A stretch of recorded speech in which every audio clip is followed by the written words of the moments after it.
We are officially live. So I press share. Yep, as soon as you see us, you'll have to it usually takes a second. You might have to refresh the page. I don't see it on my side yet. So it just says going live soon. Refresh the page because then you will see us. You guys, as we're just getting situated over here. All right, so perfect. Here we go. Okay, cool. All right. Hello, everybody. Welcome to episode 10 of the Practical Magic Show. I'm Vanessa. This is Chris Dorris. I'll take a minute and intro the show, and then I'll intro you, Chris. So, Practical Magic, we are talking to magical human beings who create effortlessly, and then they teach us how they do it. And Chris is as soon as I met him, he became the ultimate authority on the existence of magic. He runs an incredibly successful business, has an awesome podcast called Tough Talks, where you talk about mental toughness, which is really just another way of talking about how to use your mind to create what you want instead of being used by it, as I understand it. And we're here today for you to talk about how to slow down enough to co-create with the magic that already exists in the world. This is something that I'm really excited to talk about because I have known this for a long time and I have touched it and experienced it. But when I talked to you about it, you spoke with such enthusiasm, certainty, and excitement that it kind of just like in a moment just made it all disappear and be like, well, this is how it works. So, start taking notes. So thanks for being here, and feel free to tweak, add, change anything I shared. Yeah, well, all right. So can I just start with acknowledging you? I want to start with this because I want to make sure that we get to it. Because I tell you, I told you this already, either on Instagram or wherever it was. Nobody, no one in the world creates an introduction that is so full of not only preparedness or effort, but love and graciousness. No one in the world. And I told you, you got to create an online course. Teach us how to do that. Because I'll tell you what, that is gold. And so let me just say thank you for that. Really, I mean, you obviously take this seriously. You treat your guests with so much respect and love. So I want to acknowledge you for that because it's a big deal. I've told all the people that I know that know that this is my opinion. Like, holy crap. And they're all like, I know how it's amazing. Well, I really appreciate that. And I will own the title of best introer on the planet. I will. There's not even a close second. You're the goat. You're the intro goat. Not everybody knows what goat means, because if you don't know what that is, I want that. I'm gonna get that on a shirt. That's intro goat. That's perfect for you. That's great. A good conversation starter, at least. You know what else I wanted to share with you, Vanessa, is that I'm going to read you something, if that's cool with you. Yeah, please. I'll tell you what it is first. One of my my content is my legacy, right? I don't have kids. I'm not going to. So I take my content pretty seriously. It is my legacy, right? One of the forms of my content is called the Daily Dose. And it's a daily dose of mental toughness tips in 30 seconds or less. Send it out every single morning of the year when you get on that list. Now, the reason I'm telling you this right now is because I wanted to read you the one that I got today. I get them, right? Because I like them, right? They're good reminders for me, right? But I also want to look at them to see if there's any spelling errors or any kind of spacing or whatever needs to be fixed. This is the one I got today. Ready? Yeah, I'm ready. Hi, Chris. Looking at life through rose-colored glasses is pathetic. It's really, really weak because of the faulty belief that reality would ever need modification. Like there's some flaw with the way the universe has been unfolding for 15 billion years. So let's try to rosy that up a bit. Mental toughness is about being able to experience and co-create with reality exactly as it is. Mental toughness training is the practice of reprogramming yourself to, again, be able to experience reality as completely opportunistic and magical. Mental toughness training is taking the rose-colored glasses off so I can see reality as it is in all of its splendor and go create magic with it. Of course, that was for today. Of course, that's the one that shows up today. That is absolutely magic. That's the magic. Do you know what I also love about that?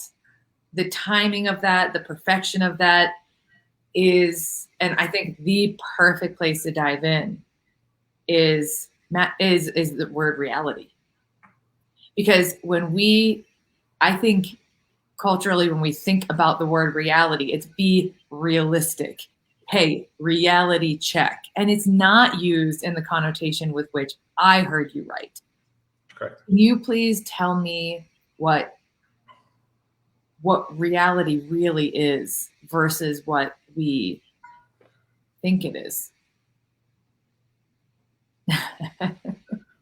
We'll get to that in a second, but that is part of the answer. I thought that this camera was going to be a little bit wider, so I'll refer to that again and again. Yeah, so there's a great phrase, which is the pessimist complains about the wind. Right? The optimist is sure it'll go away. Whereas the realist is like, what's the matter with you people? Sets their sails and hauls ass across the sea. So I love that, because it's both the optimist and the pessimist are having a problem with what is. They're struggling against reality. You know, at least the pessimist has the courage to complain, like be transparent about it. Whereas, you know, the optimist is being pathetically self-delusional. Oh, I'm sure this horrible thing, this wind, I'm sure it'll pass. This too shall pass. This badness. Whereas the realist is like, I don't even understand, whatever, I'm going to use it. Like we can create from everything. Every set of circumstances can be created from, if viewed masterfully, like not having a problem with it. And that's what I say, and I really want to get to it, the mantra that you reminded me of. I can't remember which episode I was watching, but I'm like, oh my God, I have to. Oh, it was JG, Jason Goldberg, or Devin. What I don't remember who it was. Could have been Devin Benison. It could have been anyone. And so the mantra is this: magic is all there is. So really, we said, what's reality? What I believe reality is flawlessness. Okay, and the only place in the universe where a problem occurs is in the neocortex of a human, where we're judging, thinking that something should be different. Right? So magic is all there is. It's the constant in this equation that we call life. Right? The variable is my ability to slow down enough, to vibe high enough, to party with it, to co-create with it. So it's like when I meditate, I have the experience. When I get quiet, right, in transcendental meditation, when I enter into the space between thoughts, you know what I experience emotionally? Peace. So I have to conclude that peace is always there. I just screw it up with noise, with particular noise, like specifically catastrophic future thoughts, for example. The peace is always there. It's like air. I don't have to worry about it. Like it's always there. I can hold my breath and not benefit from it. And I believe it's the same with magic. That's all there is. I don't think I told you when we spoke, because we've only spoken once prior to this, that before I chose my path, my vocational path, like right after college, I was floundering. And one of the things I did was study astrophysics. Oh, that's amazing.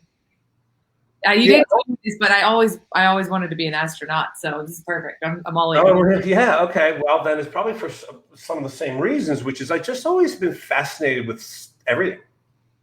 Like, how does any of this happen? Like when you get just a tiny little bit of education on like how the universe works, then it just then you go, wait, what? It started from nothing and it's expanding into nothing. I'm sorry. Reminds me of a conversation I had with an astrophysicist in a coffee shop once, and I had to stop her and be like, you are fascinating, and I have no idea what you're talking about. Right. Yeah. So I have made none knowledge of, but just enough to have me be excited, which is, so I studied it for a year. And thank God I did. I decided that's not my vocational path, but wow, it sure as hell is a fascination, right? And a hobby. And thank God I did, because one of the things, perhaps the most valuable for me, lesson that I walked away with from that year of study, was that everything has been, and this is some of the language from that Daily Dose message, that everything has been unfolding with flawless choreography, like flawless. That's not fluffy language. That's like scientifically legit. Flawless. 15 billion years of no error. Not only no error, incomprehensible perfection. Can I give just a couple examples to support that? Yeah. So in the milliseconds after the Big Bang, the ratio, we're talking milliseconds, all right, afterwards, then the ratio of particles to antiparticles, or matter versus antimatter, right, stuff versus non-stuff, and we're talking about trillions of numbers of things, had to be precisely what it was for anything to occur, for this universe to unfold. Because if it was off in either direction, nothing would have happened. If it was off in even a tiny, tiny bit in the direction of matter, then it would have been a big explosion, a big bang, and then whoosh, a big crunch because of density. All the gravitational forces would have pulled everything back in on itself. It would have been nothing, just a dunk, nothing. If it had been off in the other direction in favor of antimatter, it would have been like a puff of smoke, would have just dissipated because there wasn't enough density to hold it. But that's 15 billion years ago, and it's still unfolding with flawlessness. And we're a part of it. We're a very new part of it. And we're a part of it. We're of it, right? And for life to occur, you know what the most cataclysmic event in the universe is, that, or at least that we're aware of? Supernova. It's a star going kaboom. A lot of the stars do it, right? Our star is going to do it. Our sun is half of its midlife. So estimated about 4.5 billion more years, it's going to blow up. So there's going to be fire right here. And that ain't a problem, because other greatness will be created from that.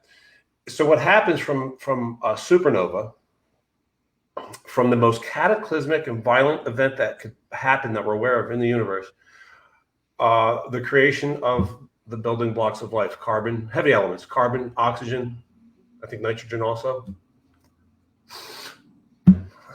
The life stuff from the most and in order for those explosions to ever occur, the ratio of helium and hydrogen in these stars has to be precise. That list, our moon, for life to occur on this damn planet even, right? And our moon, which the theory is that it's like the product of like a collision with an asteroid or something on the planet, and then the dust congealed into a moon, and it did it at the perfect mass and distance from our planet in order to create an atmosphere that's amenable to life.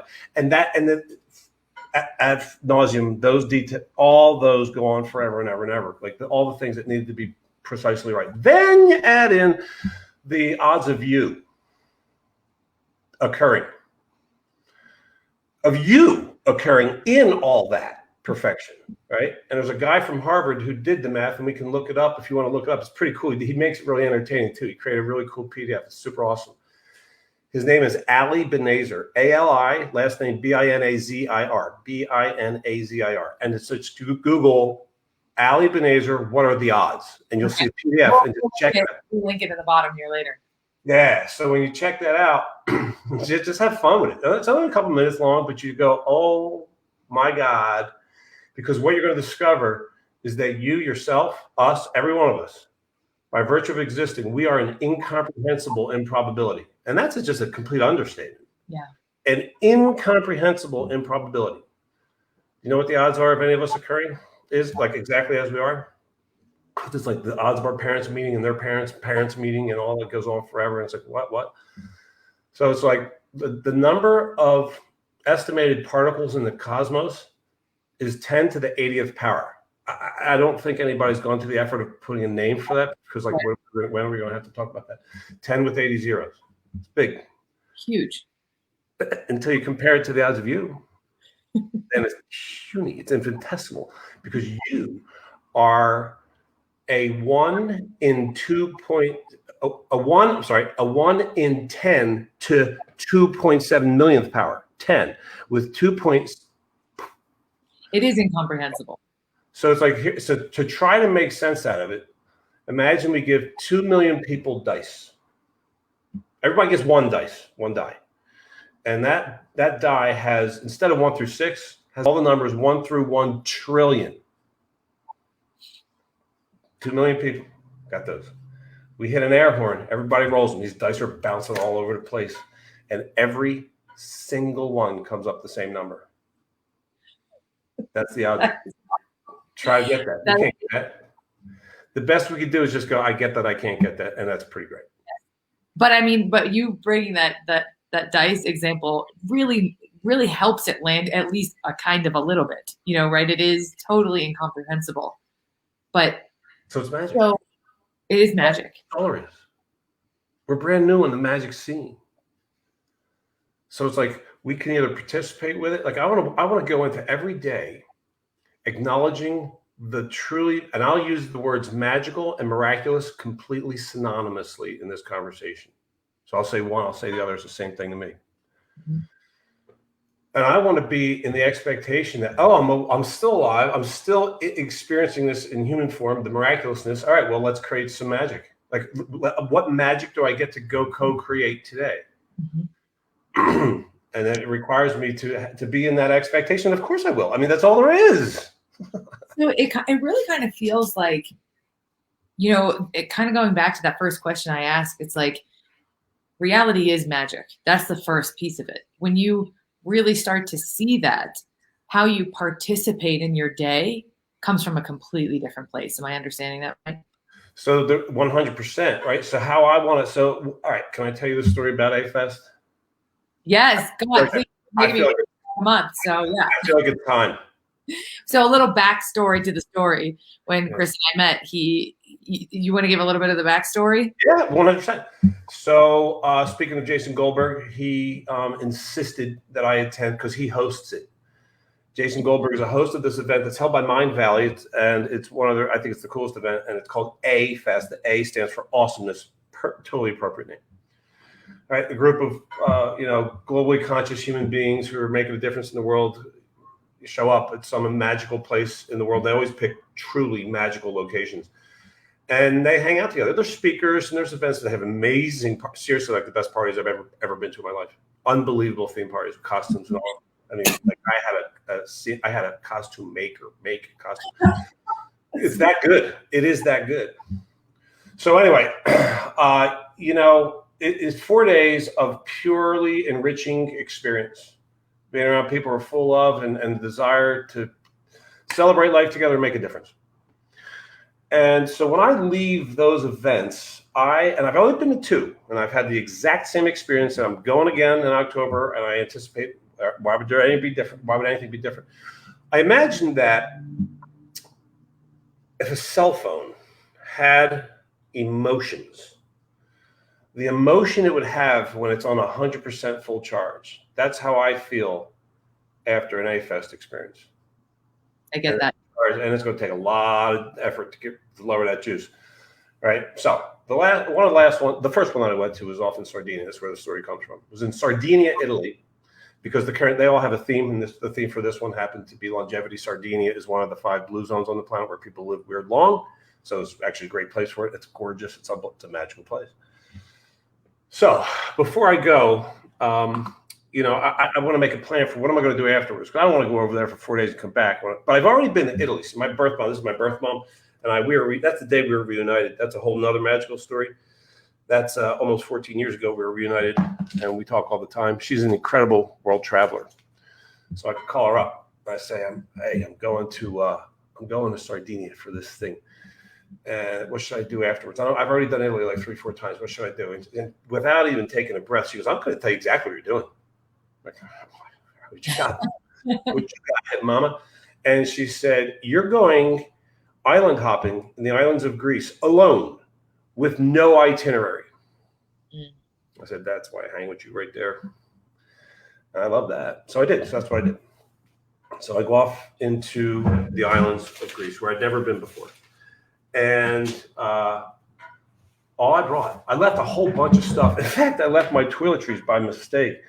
And JG actually picked up my toiletry case from the resort and brought it back. And I got it from him in Rome, which was the end of the story, which we didn't know he was going to be in Rome. I didn't know I was going to be in Rome. We ended up both in Rome and have dinner together next to the Vatican. But anyway, all I brought was a little tiny carry-on and one of these. Not the shirt, the vibe. I brought a really, really high vibe. Meaning, and that's not like foo-foo talk. Mm-hmm. I'm not into that crap. right? I'm into vibes. That's science, right? That's as measurable stuff, right? Our thoughts are measurable. The vibration, the quality of our thoughts govern the vibe we're having. So when people say, I get a bad vibe from that cat, they're being way more literal than they might realize.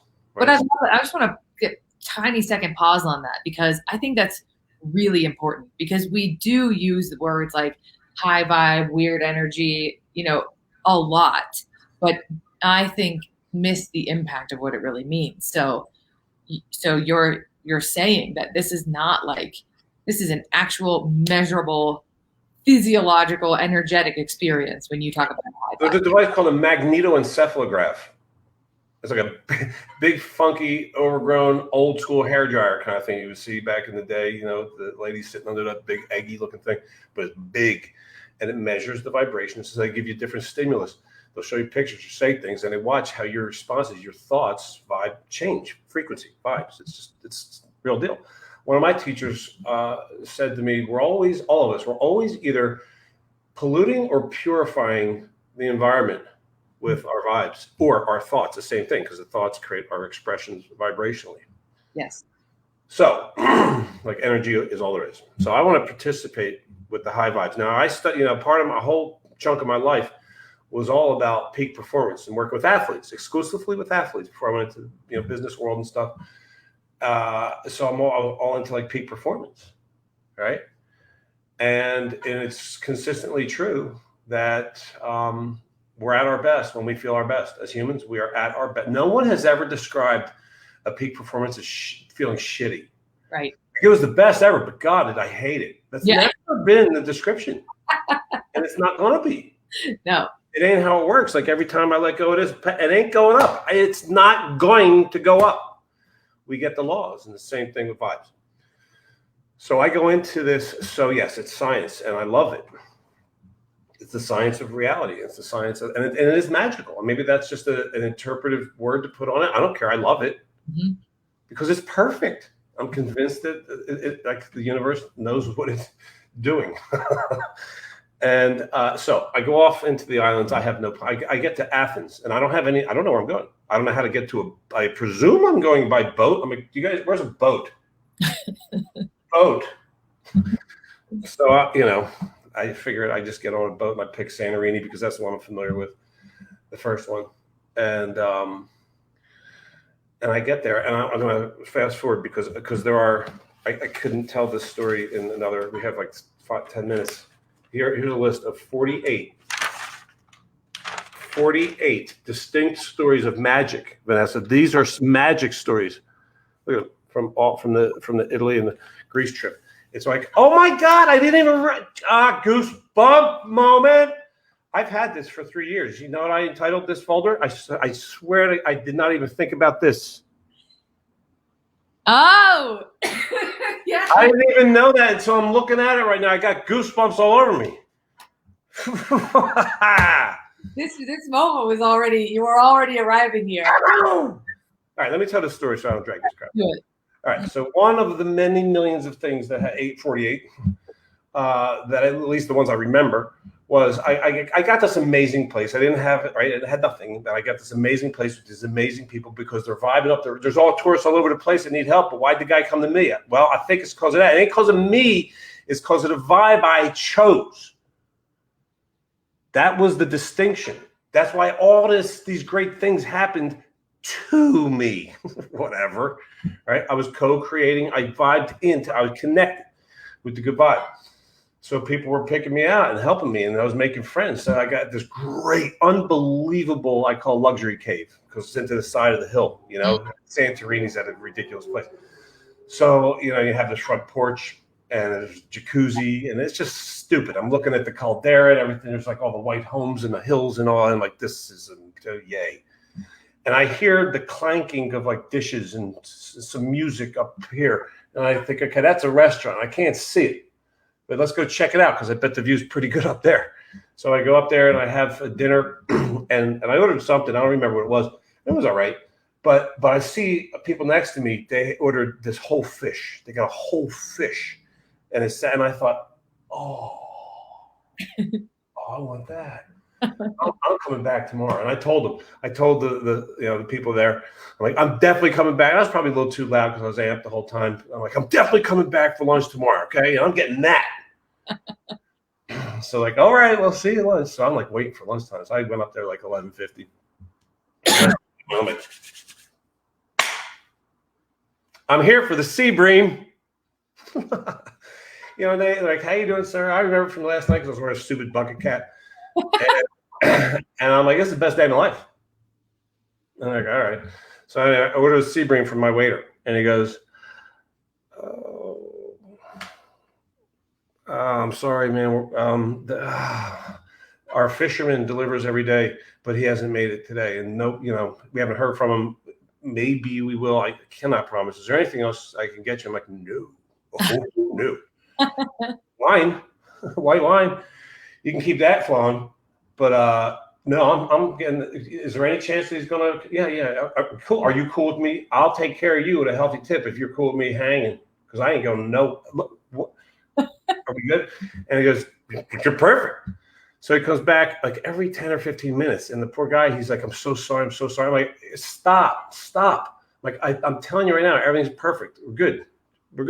And he comes back one more time again, probably 4 times in a row. I'm like, what's your name? And I wish I could remember his name, Vanessa. I got to go figure out his name again because I'm going to do something with this story. And I said to him, I meant it when I said this is the best day of my life. I don't know how it's not everybody's right now. Like this place is incredible. And I'm like, if the fish comes, perfect. If it doesn't, that's what needs to happen. This couldn't be better, buddy. So stop worrying about it. Good. And he goes, and then he walks away, and I heard him mumbling something, a mutter, and it's like he's Greek, and I couldn't. His English wasn't perfect, but I thought he said, "You just touched my soul." I wasn't sure because that's an unusual thing for a waiter to say to a customer who don't know each other. And I thought, well, is that what he said? So when he comes back the next time, I'm like, hey, brother. Did you just say when you walked away that I touched your soul? And he goes, that's exactly what I said. And he goes, my dad opened this restaurant 40 years ago. How great is it? I'm like, this is heaven. And he goes, you wouldn't believe how many people come in here and they complain because there's no fish, or maybe it took too long because they're crowded, and they're like sitting in the middle of heaven. I'm like, yeah, I know. And he goes, if people interacted the way you and I are right now, there would be no war. And I'm like, oh my God, let me. I'm like, are you cool with me giving you a hug? And it was just such a truly beautiful moment that he's like, hell yeah. And A-Fest has their own fun hug where your heart's touched and you take a deep breath and a squeeze, and it's cool. So I taught him it in front of everybody. The whole place is packed. And he's stopping. And there he is. There's my boy. I wish I could remember his name. Oh, that's a great picture. That's it. You see that blue, that's like that famous blue dome in the background, and that's the ocean of Caldera, and that's my boy. Right. And that was moments after the hug. And that's not even the biggest story. That's just like the one I can tell in a few minutes. I left out a lot of details, but it's still a story. Like that's the way that I have 48 stories to that. Right. One of them involves a woman who, after I got home, we stayed in touch. She was the concierge, or not the concierge. She was the hostess at some hotel on Mykonos that I happened to walk into because I chose to make a left after I got dropped off by the cab, and I didn't know where I was going and sleeping or anything. And I walk in, and we have this great interaction. I'm showing her Byron Katie films, and we talk for 4 hours about all this magical stuff. And she writes me after I got home, after the whole trip, and she said, I was suicidal. And she said, you brought me back. And it wasn't me, Vanessa. It's really important for me to say that. It's really, really important for me. You know what it was? It's the right magic. It was the vibe that I was just participating with. And it was easy for me to do that for consecutive days, consistently is what I meant. Because I just came back, I got energized by this group of people. I will admit that's really hard for me. This is a practice of mine. This is a practice now. So I have a practice. I did it before we got on this call. I vibed up. I do a thing. before I even go watch the damn Phillies game over in my sports bar and go and walk in there, I'm vibing up. I don't need to say anything out loud. I want to co-create with this magic for a multitude of reasons. And one of them is very selfish because it's great. It's fun. It's fun to have things go great, but also I want to be inviting people around me up to participate with the magic, to have things go way more effortlessly. The creation of excellence and the creation of excellence and effortless ease. To be able to have our lives on our terms with virtual effortlessness. The effort is vibing up. You know, I'm kind of curious. I also kind of don't care about time. So we're just going to do what we want to do. It's my damn show. I can do what I want. Yeah. But I want to know about the vibing up. I want to know what that looks like. But there's something really important that I think I'm hearing when you talk, and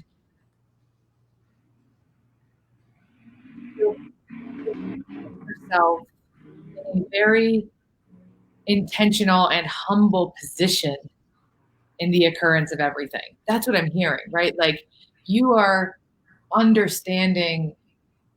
I don't help me if these words don't sound right, but like you know your role, and it's not God, right? It's not to control everything. It's not to know everything.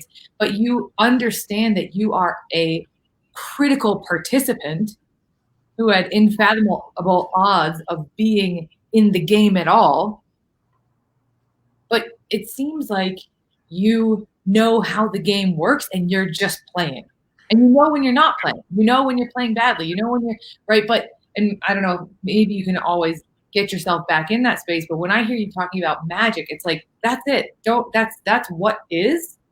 Whether or not you can experience it, see it, touch it, feel it is not an indicator for whether or not it exists.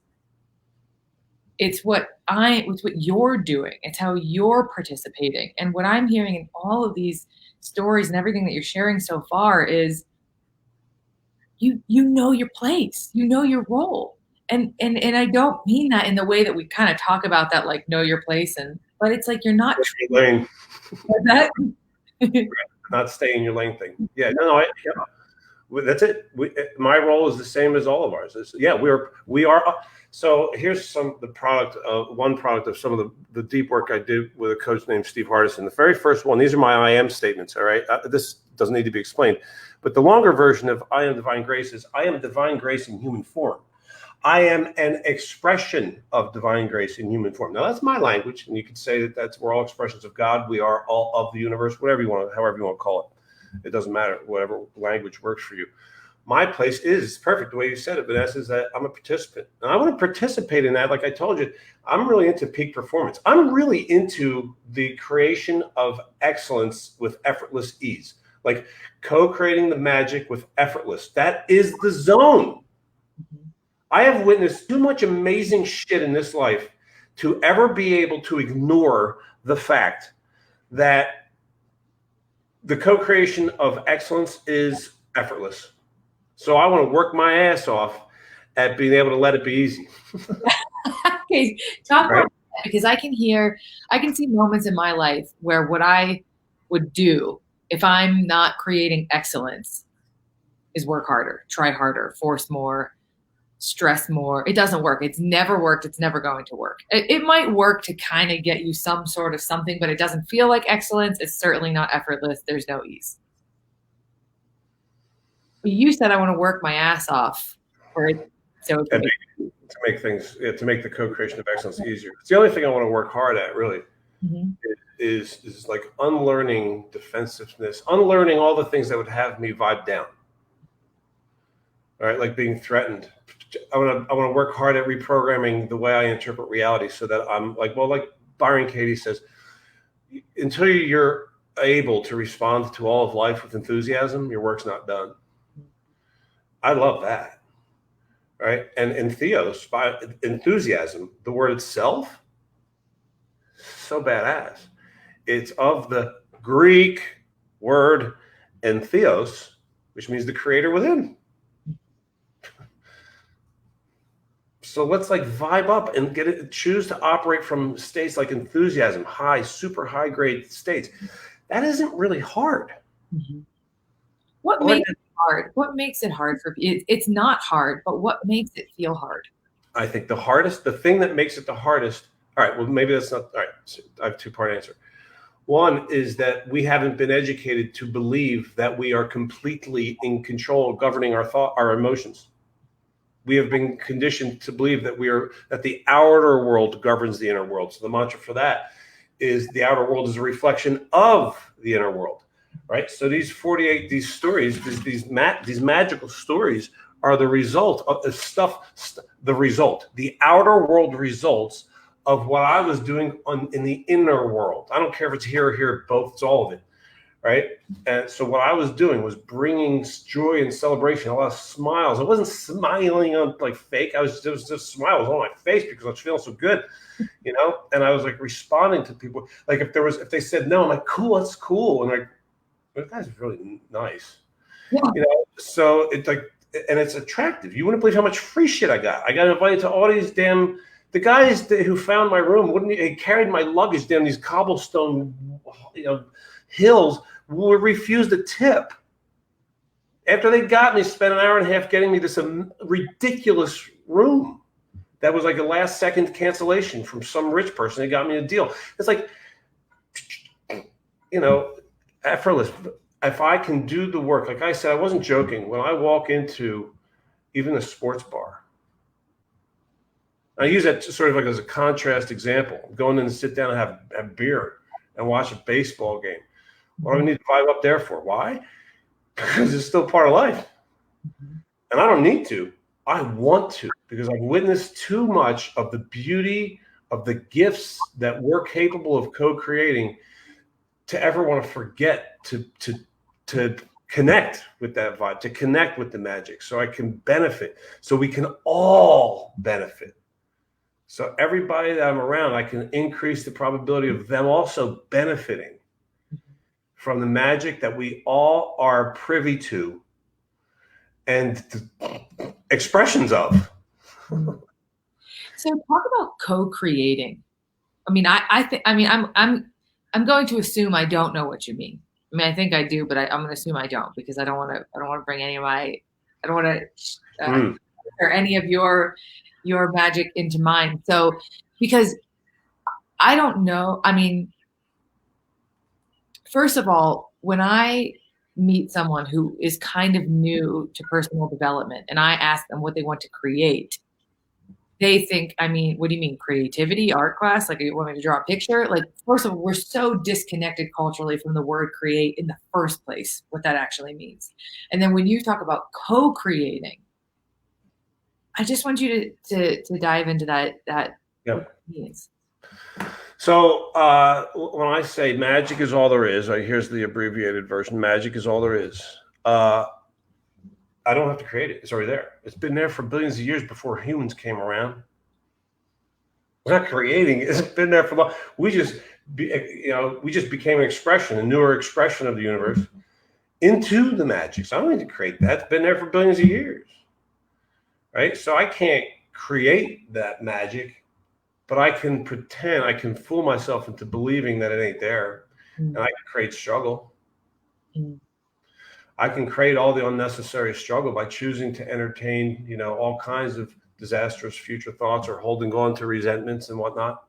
And I'm not saying that there's any problem with getting angry. I get angry once in a while, but I don't want to live in that. I don't want to live in that very long at all. In fact, I'm pretty open to the possibility that with the continued training that I'm doing on my mind, which is daily, but only all day and only every day, that I will transcend anger. And anger will be an experience of my past. I expect that to be true, that I'll choose that response to reality anymore. It ain't true yet, but I'm excited about that as a possibility. So co-creating is the product of, so I can't create the magic. I can co-create some magical experiences for myself and for those around me, for the world. If I can remember that we are a part of an infinitely, purely, perfectly unfolding universe. Are there problems? Yes, I get it. The only place in the universe where a problem exists is the mind of a man. We create the problems. We're also solving the that we have, like hunger and poverty and all the other things, racism and all the problems. And I do believe that we are evolving in such a way that we're gradually remembering, and gradual maybe, and hopefully in the same way that like a corn stalk gradually grows. It grows on its time. We as humans are growing similarly in a way that we're becoming conscious. Like Alan Watts says, these two of us is an aperture through which the universe observes itself. Only the game we're playing is to not know that, but it's to wake up to that. And he calls it the ultimate game of hide and seek. So the magic is there. I can just choose to play with it, participate with it. And that was the best word you could have used, is we're participants in the magic. We are expressions of magic. And the game, like Alan Watts says, that we're playing is to kind of forget that. But then we get to remember that. Yeah, I think it's just a fun, because my experience of myself when I'm forgetting is I'm like a pouty little girl. And I don't mean that in a super judgmental way, but it's like I'm playing kickball with my friends and I struck out and I'm pouting on the side and I don't want to play anymore. And like I decide unconsciously or whatever in that moment that there's no more playing happening because everyone's still playing the game. But all of a sudden the game looks totally different to me. And I'm sitting here like, I don't want to play. And it kind of feels like, when you talk about co-creating and choosing, that's the image that comes to mind for me. Yeah. So whenever anything would go wrong on my Greece trip, well, actually nothing did go wrong. There were a multitude of times when I didn't get what I want, but my response, my interpretation of that was definitely not wrong. Mm-hmm. Because I didn't get the first several places that I wanted. I still don't have a place to stay. Yeah. And the guy goes, yeah, so my friend, he was my friend. I knew him for 17 seconds. He was my friend. Everybody was my friend at that point, unless they didn't want to be, but the invitation was there. So, he took me to this. He's like, oh, this place is so great. You're going to love this. And as soon as we get there, he's got this huge tour bus of people going in. He goes, I'm full. And I could have gone, well, that sucks. Fuck, where am I going to sleep tonight? I could have had that, but that was not even like close to my radar because of the vibrational state, or we'll just call it mood, just the mood that I was damn in. And when the mood wasn't happening to me, the A-Fest experience made it really easy for me to go, this is a good mood. I like this one. Mm-hmm. I'm gonna keep this one going. Mm-hmm. And it takes effort because I'm not around 300 like people are full of incredible love every day, especially not in our world right now. But I think I even love that though, because you're not saying that it has nothing to do with the external environment. There are certain environments and people and experiences that you can put yourself in that are like charging your iPhone battery with a nuclear reactor. Right? It's like you can send yourself that high, but it doesn't mean that that's unavailable to you in the day to day. And I think that that's really important too, because that's what you keep talking about, right? It's understanding that it's available to you. It's always there, whether or not you choose, are willing, or whatever to get yourself into that state. I cannot sustainably, at all, vibe up if I'm stuck in a victim mentality. Meaning, if I think, oh, I can't believe that happened to me, God, and continue to have a problem with what is. I want to train myself. So here we are playing kickball, and I strike out. I'm like, dude, shit. I'm not playing anymore. All right. And I'm going to, fine, cool. That's cute if we can see it that way. Not when I'm right in the middle of it. I'm not thinking I'm being cute. Mm-hmm. I'm being shitty. But I want to work so that I go, oh, here's a rep. Oh, here's one of the reps in my mental workout. In my spiritual, emotional mastery workout. Here's a rep. Mm-hmm. Ain't bad, just is. That's another show. Ain't bad, just is. Or this is the best damn thing could have happened. Let's co-create from this. Well, what magic should we create from this? That, by the way, is one of the things when I was working with golfers. Golf is a sport where you very rarely get what you want. Okay, seriously, how many times does the ball go exactly where you want it to? It's maybe 18, and that's the number of holes you are, and that's the one you put in the cup. So most of the day, you're not getting what you want, right? So it's how do you want to respond to that? So when I was working with the golfers, I would say two questions. After you don't get what you want, this is good advice, I think, for all of us, is there any learning in this? Okay, here I am not getting what I want. Is there any learning in this? So why did I strike out? And then, and I don't have to belabor that. I'll just be open to it. Maybe there's a good learning here. And then 2, all right, now what can I create from exactly this that I wouldn't have been able to create if it wasn't for this? That's a great question. What magic, let's put that word in there. What magic can I create from the, this is not what I want. You're full, Mr. Greek, amazing place for me to maybe stay. I cannot stay here now. And he just told me it would have been amazing. Okay, here's me not getting what I want. Cool. All right. How can I co-create from this? Do you know what question popped into my mind that I love, that I think is what you're saying is, I'm not getting what I want. What else?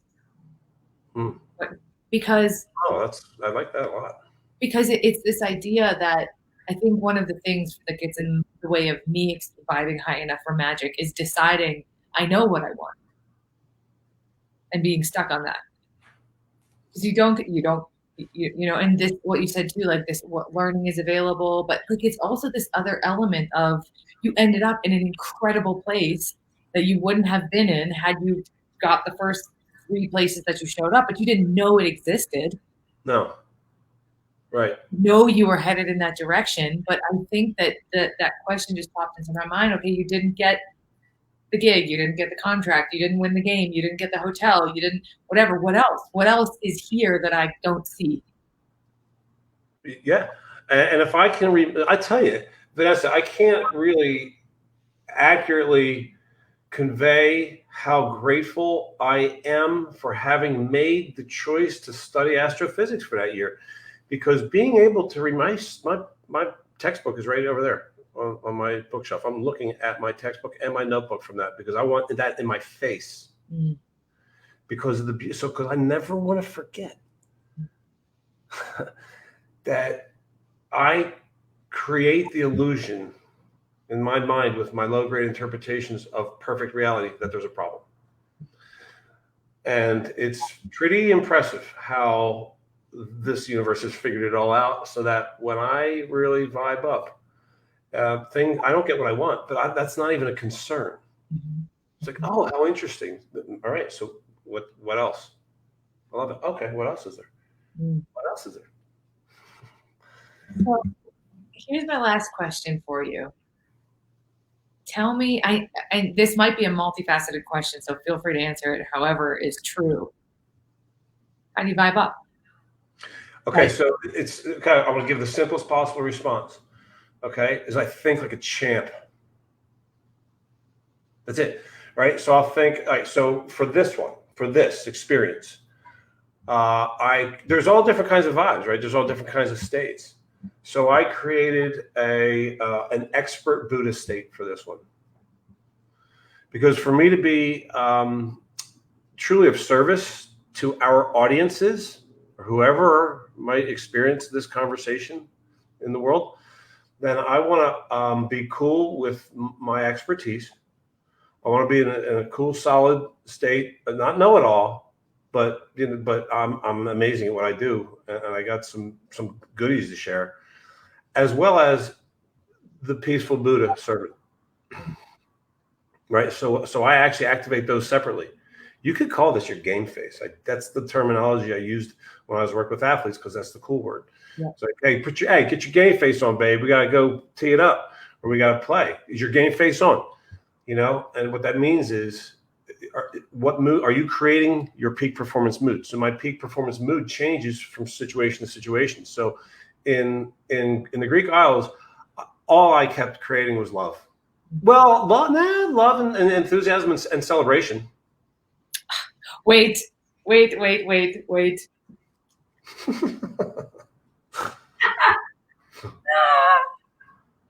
Okay, so before the show, I told you I pulled a card. Oh yeah. Tarot cards, they're the bomb. So, and they're so much fun and they're magical, as you're about to experience. Mm-hmm. Hold the thought of where you're going, because it's a total derail.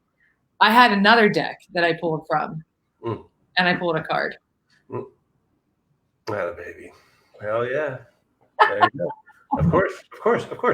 And that's one of the language that I speak my way into. You and Devin talked a lot about this stuff, like creating, speaking, or I forget the right language, but it's like speaking your way into your reality. Yeah. And I am celebration. And I mean, who doesn't like a celebration? Who doesn't like a good celebration? I just love, I'll send you the card those who may not be seeing this and hearing it some other time, is celebration. So before I walk into the sports bar, okay, I'll think about like I don't know. I know some of the people that could be in there. Maybe I won't know anyone. I mean, I go there for 10 years. It's right across the street, so I probably know someone. I will know all the bartenders and whatnot. So I know there's going to be people in there. And what's the unspoken gift that I want to bring?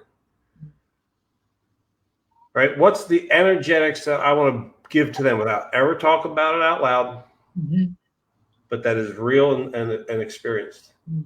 Right? So like before I give a webinar for like 2,000 people around the world, that's a different one. That's also expert. That's actually also expert Buddha. Yeah. But that's super fun because I think that without you having explained that, I wouldn't have realized that I probably unconsciously am trying to bring the same vibe everywhere, like a high vibe. But I love the idea of creating like what's the one that would serve me now? And then I want to choose to fill my mind with thoughts that create that state. So like before the webinar, I will imagine all the best performances, or deliveries or whatever, webinars that I've ever delivered, or, speaking events on stage where I crushed it. And I would just flash, filling my mind with those images, because instantly it is I have goosebumps right now just from talking about it to you. So it's impossible that when I fill my mind with those thoughts to not instantly have that emotional response. That's how hard it is? No, it's that easy, right? So think about excellent things. Think about you being, an expert. Think about being a servant. Think about whatever it is. Like, ask the question, vibe up. Okay, what specifically vibe do I want now? I'm just going socializing. Let's just bring joy and love and celebration. Roger that. All right, let's visualize some laughter right now. Visualize being perfectly needless and no one can offend you. Everything's right in your world. And as you're talking to yourself, you're like, woo! You're simply speaking. You are conscious. This is emotional mastery training. And it isn't complex. And I love that it's so damn simple. I'm simply choosing to fill my mind with content that has the immediate effect of creating a certain emotional state, which has an expression of a vibration. I just want the high ones, the ones that feel amazing. Yeah, that's awesome. Oh, wow. I love that. Perfect place to land too. So I know, I've listened to a couple episodes of your podcast since we first talked, and there's so much more, because you really do bring a very, very practical, not just the way you teach, but you talk about these things that I'm not a woo-woo guy, but you bring these woo-woo concepts into actual real practical application. And that's what I love about you. So for anybody who's listening, it's called Tough Talks. I listened to it on a podcast. It's on Spotify too. Mm-hmm. Okay, so yeah. Check it out because it's on the website. So if you watch the video of it, if you want to listen to it, of course, it's on all the different platforms. Yeah. Tough Talks, conversations on mental toughness. Is there a conversation like this, Vanessa? The brand, my mental toughness is my brand. Mm-hmm. Okay, and because it works. Mm-hmm. But I also use that term mental toughness interchangeably with enlightenment. And again, I don't use that in a foo-foo way. I use that in the word itself, bringing lightness of being. The better we feel, the better we are, but only always and only at everything. So that's you, right? I mean, it was one of the first things you said to me, and instantly I was like, yep, we got to bring him on. So I know you mentioned to your website, you mentioned your daily dose. Is there anywhere else that if people want more of you, they can have? Yeah, the best way to do is just go to ChristopherDorris.com/lists, LISTS. And then you can sign up for the daily dose, my blog posts every Tuesday, and then the Tough Talks episodes every other Thursday. That's amazing. Thank you for being here. If this served you, share it. If you want the show notes, sign up for my newsletter. It's above. And if you want to reach out to Chris, I highly recommend it.